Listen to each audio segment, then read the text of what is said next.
ไปหาเพราะว่าอยากงานที่ทำบ่ได้ใจดำยังกึดนำตัวน้องคือเก่าบ่ได้เปลี่ยนไปหัวใจอ้ายยังห่วงเจ้าบ่ได้ปล่อยให้เงาเสาร์อาทิตย์ติดงานโอทีได้แต่โทรหาน้องคงจะไม่ว่ากันบ่เคยเปลี่ยนพันสัญญาหากมันคงดีบ่ได้กักมีกิ๊ก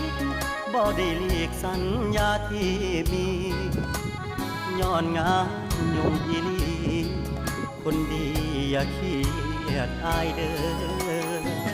ขอหาสุมือเจ้ามาคือน้อยใจเฮ็ดหยังหยุดงานวันวางจะเดินทางเพื่อไปพบเจออย่ามาสงสัย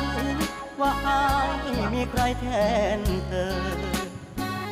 หักมันเสมอบอกเคยเพลอสิคิดนอกใจงานยาก